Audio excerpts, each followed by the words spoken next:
Brian Long is a 40-something businessman who personifies the term entrepreneur. Growing up in a middle-class family in Hershey, Pennsylvania, by age 18, Brian had set off for Penn State College and a career plan to turn his aptitude for math into a solid and stable business career. Where Brian's career path and his enjoyment of top 40 music ended up leading was into the mercurial world of music and talent management. Coming out of Penn State and then working at a place like Coopers and Lybrand, it didn't feel like a stretch to me. It didn't. It was a pretty natural step. I wasn't intimidated. I didn't know a lot of people here. Here being New York. Here being New York. That was kind of what I wanted to try to do, was to try to see what I could accomplish. I was doing that for 3 years, and the entertainment bug somehow bit me during that time. And I started getting interested in bands and working with bands. My brother was a musician, and he needed help putting a band together and trying to get gigs. And so I just started thinking, well, what would you need to do if you're a band trying to become successful? Well, you gotta have your band, you gotta have songs, you gotta have a demo, then you gotta get gigs, and you gotta get people to the gigs, and then you start to build more fans, so you have to get marketing and publicity, and you just start to think about, well, what would that strategy be? My second year here in New York, I started helping him with that, and I started to really like it. Was he doing that in Pennsylvania? Yeah. Okay, So you were just helping him long distance? Yeah, from a distance. I had a friend from Penn State, her name was Diane, who was 3 years younger than I was. I met her when I was a senior. She was a freshman, and at that time I was working in the music scene at Penn State. There was a club there that was booking bands in from time to time. And I met her at this club. She talked about loving the idea of managing bands, so we stayed in touch.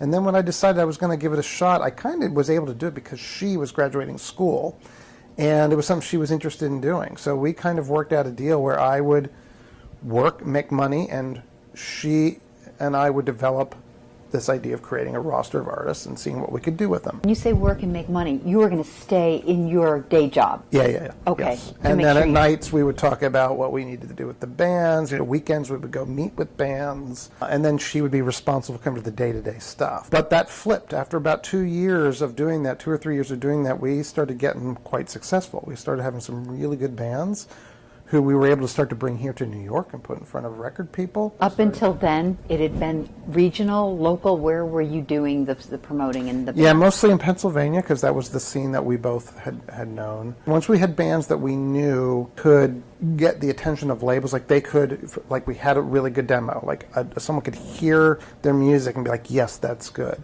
And they could see them play live and be like, yes, they're good. Or we could show them the things that we've done with them, that they have this many people on. I guess at that point it was like a fan mail list, right? That many people. Or when they play a show in Pittsburgh, we always have 200 people there that they would have a resume you could show. And once we got a band to that point, we would start bringing them to New York and play at the different clubs that were around here, and we'd invite the label people that we knew and had met in that period of time. And that's when it started to work. We ended up, the first band that we got signed was a band called Edison. And we got them signed to Warner Brothers, and I was at that time, I think, 25. And never had done anything like this before in your life? No, right? It's crazy. What kind of a band were they? At that time, they called them an alternative rock band. Okay. And I managed different types. Most of them were rock bands, and some were more singer-songwriters. Once you get that first band signed, then some of your other bands, it's much easier to sign, and then other bands were already signed who were looking for management start knocking on your door. And so I ended up doing that really through about 2004, 2005, a little over 10 years. Yeah. Just in listening to you talk about it, when you describe it, how you went about it, it still sounds very business plan-ish. Yes. Everything you identified strategy. Was still, yeah. So not so far out of the realm, just a different target. Yeah, it is. It's business strategy for an artist. Right. And I guess that ultimately is how I merged an interest in the arts with an interest for business. I look back and I don't really recall being a music addict. No, I would just like to listen to the radio. I would tune in as a young teenager every week to hear what songs had moved up, what songs had moved down, what new songs were on the charts. But it's just always something I enjoyed. Mm-hmm. And look, once you're in New York and you start to see the things that are possible, the idea of working in music was interesting to me. I liked the idea of taking a band and figuring out how to get them from unsigned to signed. And then if they were signed, how to take them from signed to like selling 100,000 records. And the next thing you then start to deal with is how to assemble a team and manage a team. And how to afford that. Well, when you get signed, you got a record label. You've got a record label behind you. They're giving you money to record the record. They're giving you money to go out on tour. They're providing the support at radio, getting your songs out to the radio stations, promoting them.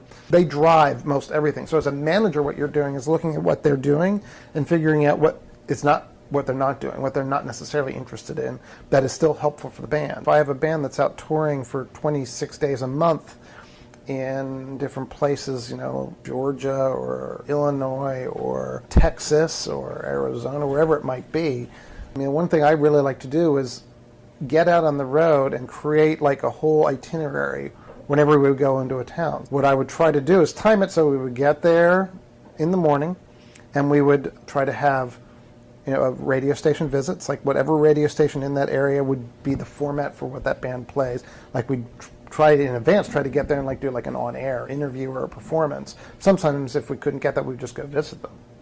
We'd just go meet the people that work there and let the band talk to them and plant some seeds. And then we would go visit record stores. Sometimes it would be a formal thing where it was like we would do a record signing or something like that. And sometimes it was just to go in and meet the people who worked at the record store. Then we'd try to have some interviews with people from the press in that area, whether it was just small little magazines or something bigger. And then we would go to the venue, right? And I would try to invite as many people from the music scene to come see the band.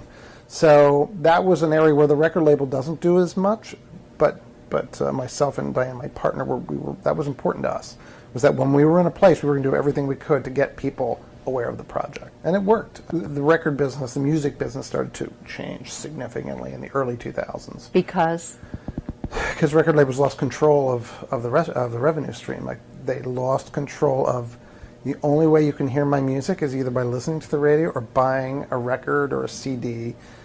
And now it was like I can download it or share it for free. And people started to feel like, well, I don't have to pay for my music. So people stopped paying for their music. And then once no one's paying for their music, the record labels start to not have money, and then the artists definitely don't get money, and then the representatives of the artists definitely don't get money. Once I started seeing it happening, and I started seeing like the contract levels were starting to get reduced when you get an offer from a label, and they started giving you less tour support, and like all the numbers started drying up. Like it was within a couple of years of that starting, like it was clear that was going to only rapidly continue, and it was time to start to think about something else. What was the biggest lesson you learned from that experience that impacted you, that continued to impact you down the road? I don't know if it's a lesson necessarily, but I think what seemed to be good for artists is when the artist worried about the art and then their advisor worried about the business of that artist. And if those two units could work very well together and understand each other well and communicate well, that's a powerful combination. It's much easier than an artist without somebody taking care of them. A lot of artists are not necessarily good at some of the things that I am, and I'm certainly not good at creating art. I'm aware of what I like and what I think people like, but I. So you're not an actor, singer? None of the above, none of it, ever. You know who you are and you know what you're good at, right? Yes. And do you miss the music industry at all? I do miss the way it was, like when you could go out and tour, and I love to tour. Love that whole prospect of going out and getting people aware of your band. So I do miss that. I guess I probably wouldn't be able to do it as well now that I'm in my 40s. I'd probably need a little more sleep, a little less drinking while I'm out. So the industry changes and you see the writing on the wall and decide time to move on. Time to move on. Where do you move to?